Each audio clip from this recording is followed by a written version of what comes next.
नमस्कार। अलग अलग बीमारियों के विषय में इन दिनों हम चर्चा कर रहे हैं और अलग अलग बीमारियों के ज्योतिषीय दृष्टिकोण से क्या अलग अलग कारण हो सकते हैं, इस बारे में मैं आपको बता रहा हूं।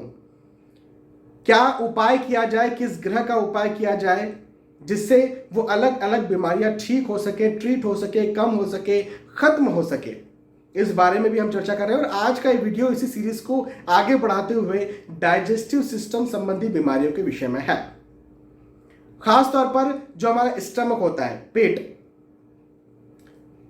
उसके बाद में स्मॉल इंटेस्टाइन, लार्ज इंटेस्टाइन, जहां पर हमारा जो पोषक तत्व हमारे भोजन के होते हैं वो एब्जॉर्ब किए जाते हैं और उसके बाद में फिर वेस्ट समझ करके निकाल दिए जाते हैं। तो खास तौर पर जो लोअर डाइजेस्टिव सिस्टम होता है उसके बारे में आज हम बात कर रहे हैं। कई लोग ये जो लोअर डाइजेस्टिव सिस्टम है इसकी समस्या ये बताते हैं कि भाई अपचन होता है, हाँ, इनडाइजेशन होता है, कुछ भी खाते हैं वो पचता नहीं है सही से, या गैस बहुत बनती है, डिस्पेप्सिया होता है, जीआरडी जिसे कहा जाता है वो होता है, या कई बार वोमिट का, नॉजिया का फीलिंग होता है, वोमिट हो भी जाती है। कई लोगों को ऐसी प्रॉब्लम होती है कि वो खाना खाते हैं, अब हमारे खाने में, हमारे भोजन में बहुत सारे अलग अलग पोषक तत्व होते हैं, न्यूट्रिएंट्स होते हैं, कहीं प्रोटीन होगा, कहीं फैट होगा, कहीं कार्ब होगा, तो उसे लार्ज इंटेस्टाइन, स्मॉल इंटेस्टाइन, जिनका काम होता है एब्जॉर्ब करना, वो एब्जॉर्ब नहीं कर पाते और वैसा का वैसा ही भोजन जो है वो पूरा निकाल देते हैं बाहर, जिसकी वजह से इंसान को भोजन लगता नहीं और उसकी ग्रोथ भी नहीं हो पाती, या फिर वो कहीं ना कहीं बीमारियों से लड़ने की क्षमता खो देता है। तो कई सारे डाइजेस्टिव सिस्टम की बीमारियां होती हैं और मैं समझता हूं कि डाइजेस्टिव सिस्टम बहुत ही ज़्यादा महत्वपूर्ण एक सिस्टम है, क्योंकि यहीं पर सबसे पहले आपके पेट में, आप यदि पानी पिएंगे, आप यदि खाना खाएंगे तो सबसे पहले पेट में जाएगा ना, उसके बाद में दूसरे सिस्टम्स तक वो ब्लड के थ्रू पहुंचेगा, आपका भोजन, आपके आपके जो भी पोषक तत्व है वो, और उसके बाद दूसरे सिस्टम काम करेंगे। तो बहुत ज़्यादा ज़रूरी डाइजेस्टिव सिस्टम है। और इसकी बीमारियां क्यों बनती, किस ग्रह की वजह से बनती, ज्योतिषी दृष्टिकोण से, इस बारे में मैं आपको बता रहा हूं। देखिए, लग्न कुंडली जो होती है उसका चौथा भाव, पांचवा भाव, छठवां भाव, ये जो है ये पेट को, या पेट के थोड़े से ऊपरी हिस्से को, या पेट के थोड़े से निचले हिस्से को, जो हम लार्ज इंटेस्टाइन जिसे कह सकते हैं, इसे रिप्रेजेंट करता है। मैंने एक और वीडियो बनाया था रिप्रोडक्टिव सिस्टम के बारे में, उसमें भी मैंने यही बताया था कि रिप्रोडक्टिव सिस्टम भी जो होता है वो भी पेट का निचला हिस्सा, हाँ, ऐसा सिस्टम जो बच्चा पैदा करने में सहायक है, उसे भी हम 5th हाउस, 6th हाउस से देखते हैं, और डाइजेस्टिव सिस्टम को भी लग्न कुंडली के चौथे, पांचवें, छठवें भाव से देखते हैं। तो कहीं ना कहीं यदि लग्न कुंडली का चौथा, पांचवा और छठवां स्थान जो है वो कहीं खराब है, किसी खराब ग्रह के द्वारा देखा जा रहा है, किसी खराब ग्रह की इन भावों पर दृष्टि पड़ रही है, कोई खराब ग्रह इन भावों पर आकर के बैठे हैं, कोई मारक ग्रह इन भावों पर आकर के बैठे हैं, कोई नीच ग्रह इन भावों को देख रहे हैं या फिर आकर के बैठे हैं, कोई खराब युति हो रही है, जैसे सूर्य शनि, शनि केतु, या सूर्य देवता ही जो है आकर के बैठ गए, देख रहे हैं पांचवें स्थान को, छठवें स्थान को, चौथे स्थान को। सूर्य देवता भी जो है वो कहीं ना कहीं इनडाइजेशन की समस्या को पैदा करते हैं, भले वो योग कारक ग्रह क्यों ना हो। तो कई लोगों को सूर्य देवता की वजह से, इवन केतु की वजह से भी, यदि वो 5th हाउस, 6th हाउस और 4th हाउस में, लग्न कुंडली के 5th, 6th और 4th हाउस में यदि कई प्रभाव डालते हैं, तो कहीं ना कहीं वो मुझसे ये शिकायत जरूर करते हैं कि हमें इनडाइजेशन या पेट, कोई भी लोअर जो डाइजेस्टिव सिस्टम है उसकी प्रॉब्लम मुझसे ज्यादा करते हैं। तो सूर्य देवता का एक बात आप जरा ध्यान रखें, भले वो योग कारक हो, भले ही वो मारक हो, केतु का भी। और नीच राशि स्थित कोई ग्रह आकर के बैठ गए, कई बार तो ये भी होता है कि लग्नेश ही नीच राशि होकर के पंचम स्थान पर, चतुर्थ स्थान पर या छठे स्थान पर आकर के बैठ गए, तो उनके भी पेट संबंधी जो विकार होते हैं वो बनते हैं, बढ़ते हैं और बने रहते हैं, कई बार आजीवन बने रहते हैं।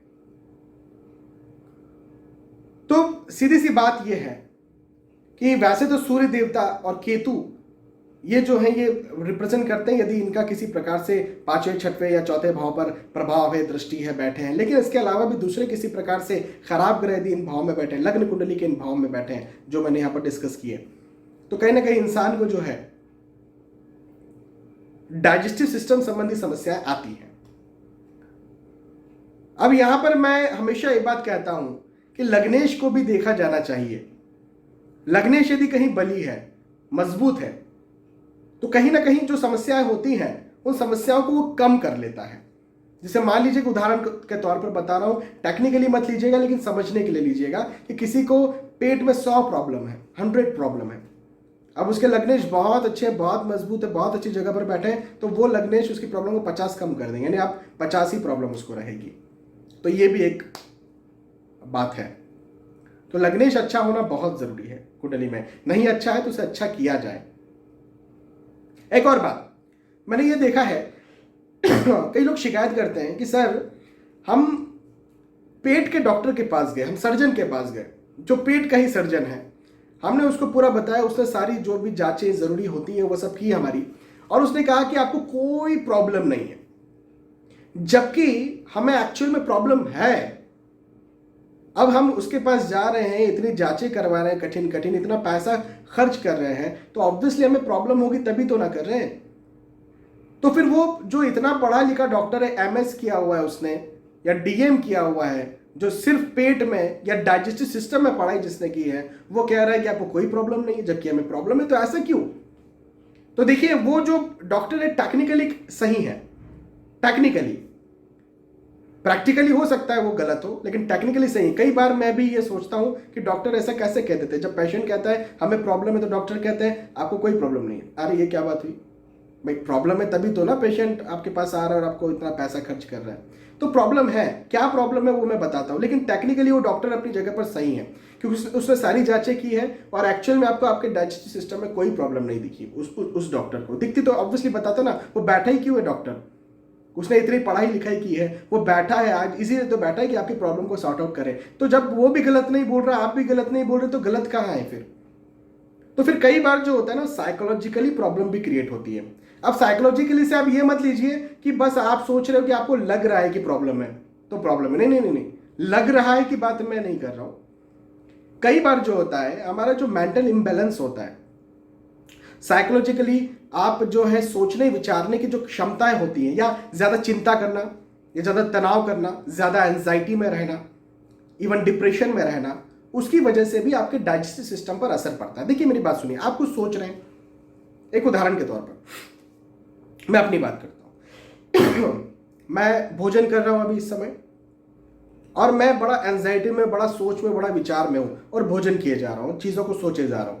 अब मैं कैसे चबाऊंगा, मेरे चबाने की प्रोसेस क्या होगी, खाने को ब्रेक डाउन करने की क्या प्रोसेस होगी मुंह में, फिर स्वेलिंग करने की क्या प्रोसेस होगी, किस प्रकार से आधे में स्वेलिंग करता हूं, पूरी तरह से स्वेल कर लेता हूं, अंदर डाल लेता हूं, पानी पानी ही पानी पीते जाता हूं खाना खाते वक्त, या फिर कुछ और भी लेता हूं, या फिर खाना खाने के बाद मतलब बहुत सारी ऐसी प्रोसेस हैं जो कि आपके मेंटल सिस्टम, आपके साइकोलॉजी सिस्टम से रिलेटेड है। उसके बाद में आपके, चूंकि आपने सोचा, आपने विचार किया, आपका लीवर जो है कुछ चीजें सीक्रेट करता है, कुछ एंजाइम्स बनाता है। आप जब बहुत एंजाइटी में, बहुत तनाव में, बहुत चिंता में, तो आपका सिस्टम अच्छे से काम नहीं करेगा। भाई इन्हें ऑर्डर कौन देता है बनाने का? आपके पेट में खाना आया, एसिड बनाने का ऑर्डर किसने दिया? आपके नर्वस सिस्टम ने, आपके ब्रेन ने। यदि आपका ब्रेन उतने अच्छे से काम नहीं कर पा रहा, आप एंजाइटी में, आप तनाव में है, नर्वस सिस्टम उतने अच्छे से काम नहीं कर पा रहे, तो ऑब्वियसली वो एसिड नहीं बनेगा, एसिड सिक्रेशन नहीं होगा या एंजाइम सिक्रेशन नहीं होगा लीवर के द्वारा, और फिर आपका खाना नहीं पचेगा। तो जो डॉक्टर है, कहीं ना कहीं हो सकता है वो सही हो कि भाई आपको टेक्निकली कोई प्रॉब्लम नहीं है, लेकिन मेंटली जरूर से प्रॉब्लम है। तो कई लोगों को जो है ना, साइकोलॉजिकली, चिंता, तनाव, एंजाइटी, डिप्रेशन में कुछ लोग होते हैं, उनका भी पेट खराब हो जाता है, या वो नॉजिया का फील करते हैं, वॉमिट का फील करते हैं, बार बार मुझे वॉमिट आ रही है, वॉमिट आ रही है, उन्हें लगता है मेरा पेट खराब है। एक्चुअल में पेट खराब नहीं है, एक्चुअल में उनका जो है साइकोलॉजी खराब है। तो अब आप क्या समझे इस बात से? आप ये समझे कि भाई पेट का खराब होना सिर्फ पेट की प्रॉब्लम नहीं होती, पेट का खराब होना साइकोलॉजी या नर्वस सिस्टम की प्रॉब्लम भी हो सकती है। अब बात यह आती है कि नर्वस सिस्टम के लिए, साइकोलॉजी के लिए क्या उपाय किया जाए। भाई देखो, पेट का प्रॉब्लम है, उसका तो मैं आपको उपाय बताता हूं जो एक्चुअल में प्रॉब्लम है, लेकिन साइकोलॉजी और नर्वस सिस्टम, तो इसके जस्ट पहले, इस वीडियो के जस्ट पहले मैंने एक वीडियो बनाया था, उसमें मैंने यही बताया है कि साइकोलॉजिकल और न्यूरोलॉजिकल जो सिम्टम्स होते हैं, जो प्रॉब्लम्स होती हैं, जो समस्याएं होती हैं, उसके लिए क्या उपाय किया जाना चाहिए, सबसे पहले आप उस वीडियो को देखिए।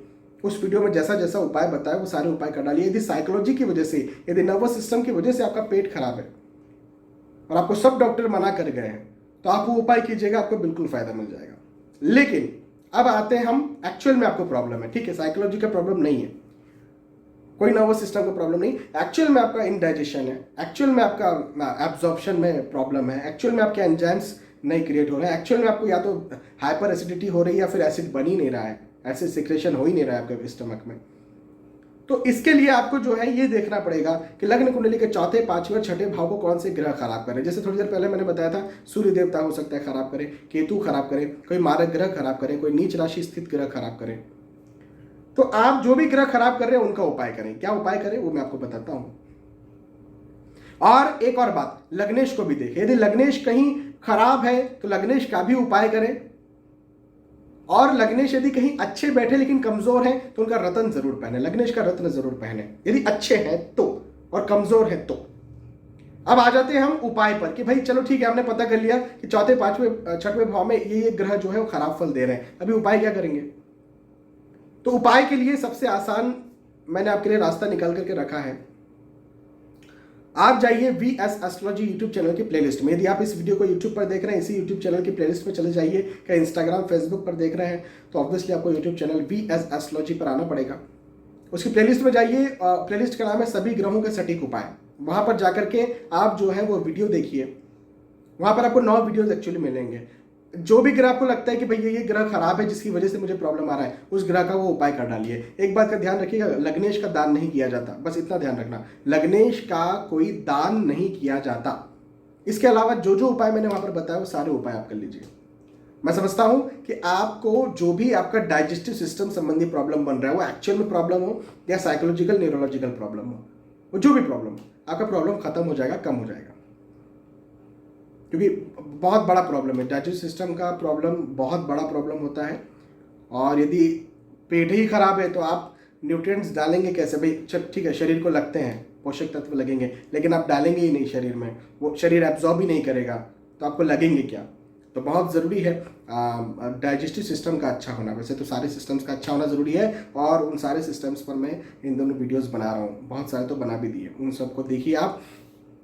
यदि आपको अच्छे लगते हैं तो लाइक कीजिए, शेयर कीजिए, कमेंट करके बताइए कि अच्छे लगे। और आज आपने वीडियो देखा, आपका बहुत बहुत धन्यवाद। आने वाले वीडियोज़ में, आने वाले एपिसोड्स में फिर मिलेंगे, तब तक के लिए आज के इस वीडियो में आपसे विदा चाहता हूँ। नमस्कार।